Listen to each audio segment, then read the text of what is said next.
മുഖ്യമന്ത്രിക്കും പാർട്ടിക്കും ഒക്കെ എതിരെ ഇപ്പോൾ സംസാരിച്ചു കഴിഞ്ഞു. നാളെ മുതലേ മുഖ്യമന്ത്രി ഈ സ്വന്തം മണ്ഡലത്തിൽ CPM-ഉമായിട്ട് യോജിച്ച് പ്രവർത്തിക്കാൻ കഴിയും. എനിക്കോ? പിന്നെന്താ, ഞാൻ കാവൽക്കാരനാണ്. ഞാൻ പാർട്ടി കയറിയിട്ടില്ലല്ലോ. എൻ്റെ പണി സെക്യൂരിറ്റി പണിയായിരുന്നു. മനസ്സിലായില്ലേ? ഇത്ര കാലം ഞാൻ അകത്ത് കയറിയിട്ടില്ലല്ലോ. ഞാൻ അവിടെ സെക്യൂരിറ്റിക്കാരന് ജോലി ചെയ്തിട്ട് ഈ പാർട്ടിക്കാർക്ക് വേണ്ടി പ്രവർത്തിക്കല്ലേ. ഞാൻ സെക്യൂരിറ്റിയിൽ തന്നെ പിരിച്ചു വിട്ടാൽ ഞാൻ റോട്ടിൽ ഇറങ്ങിക്കും.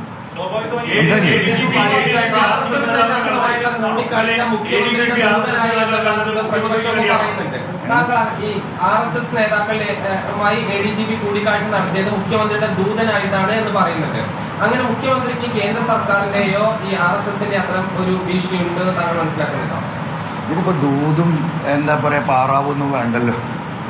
ഈ ADGP-യും പൂരങ്ങളൊക്കെയും ഈ പറയുന്ന അവിലും കഞ്ഞിയും ഈ സാമ്പാറും ഒക്കെ എത്രയായി തുടങ്ങിയിട്ട് ഇതൊക്കെ വളരെ ക്ലിയർ അല്ലേ? ഇറ്റ്സ് എൻ ഓപ്പൺ എന്താ പറയാ സത്യല്ലേ, പ്രപഞ്ച സത്യം എന്നൊക്കെ പറയണ പോലെ. നിങ്ങൾക്ക് ആകെ അല്ല, അത് ഞാൻ തീരുമാനിച്ചോളൂ. നിങ്ങൾ ബേജാറാവണ്ട. എന്റെ കാര്യത്തിൽ നിങ്ങൾ ബേജാറാവണ്ട. നിങ്ങൾ നാട്ടുകാരെ കാര്യം നോക്ക്.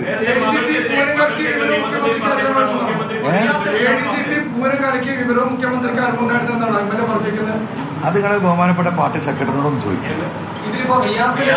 ഈ കാര്യം മനസ്സിലായില്ലേ? അതിന് ഞാൻ ഉത്തരം പറയണ്ട. എന്റെ ഉത്തരത്തിലൊക്കെ ഉണ്ടല്ലോ.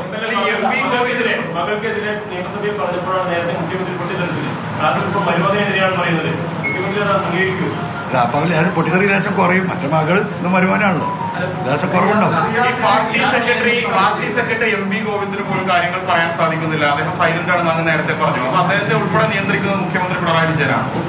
എന്തൊരു പൊട്ട ചോദ്യം ചോദിക്കും.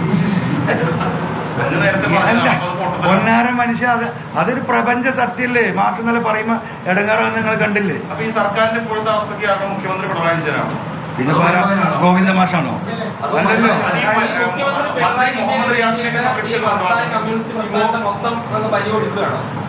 ഞാനല്ല ബലി കൊടുക്കുന്നത്. അങ്ങനെ ബലി കൊടുക്കുന്നവരുണ്ടോ എന്ന് സഖാക്കൾ പരിശോധിക്കണം എന്ന് ഞാൻ പറഞ്ഞത്. ഒരു വ്യക്തിക്ക് വേണ്ടിയിട്ട് നൂറുകണക്കിന് വീണ പാർട്ടിയാണിത്. മനസ്സിലായോ?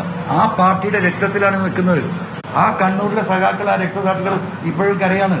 അവർക്ക് പല കേസിലും നീതി കിട്ടിയിട്ടില്ല. അവരെ പല കുടുംബത്തിനും ഒരാശ്വാസം കിട്ടിയിട്ടില്ല. എന്റെ ഇല്ല എന്ന് പറഞ്ഞ അപ്പൊ ഗോവിന്ദ മാഷയ്ക്ക് ഞാൻ കാണിച്ചു കൊടുക്കും. മനസ്സിലായോ? അല്ലെ ഞാൻ പറയട്ടെ.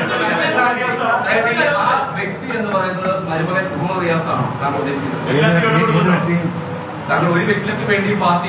അതെ മുഹമ്മദ് റിയാസ്. എന്തെങ്കിലും ഒരു പണി നിങ്ങൾ എടുക്കി മാഷ്. മനസ്സിലായില്ലേ?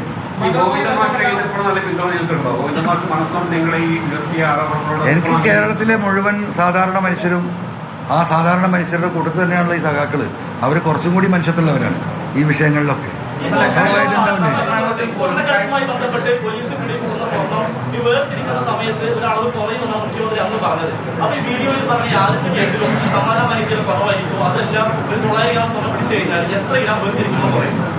അത് മുഖ്യമന്ത്രി പറഞ്ഞത് ഷർട്ടിലും പാൻറ്റിലൊക്കെ തേച്ച് വന്ന് എന്നിട്ട് അത് കത്തിച്ചു.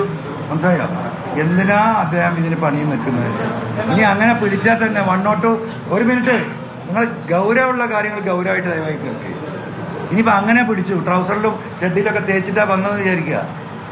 അത് കത്തിക്കണ പണി പോലീസിനല്ല. 102 CRPC ആ സാധനം നേരെ കോടതിയിൽ കൊണ്ടുപോയി വെക്കുക. മജിസ്ട്രേറ്റ് ഇതാണ് സാധനം, അതിൽ സ്വർണ്ണുണ്ട്. മജിസ്ട്രേറ്റ് അവിടുന്ന് ഓർഡർ ഇടും, അതിനൊരു ഗാർഡിനെ ഫിക്സ് ചെയ്യും. ഇത് കൊണ്ടുപോയിട്ട് എവിടെ കത്തിക്കേണ്ടത് വെച്ചാൽ ആ ലീഗലായിട്ട് കത്തിക്കും.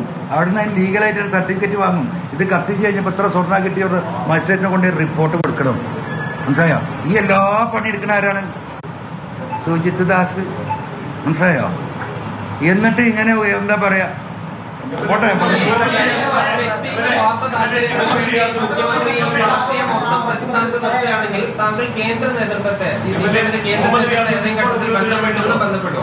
ഈ കേന്ദ്രവും കേരളമൊക്കെ ഒന്നുമില്ലല്ലോ. ആരോട് പറയാം? ഈ പരസ്യനോട് പറയണ്ടേ?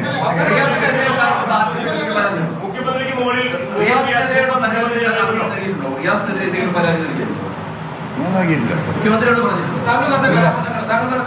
പറഞ്ഞിട്ടില്ല.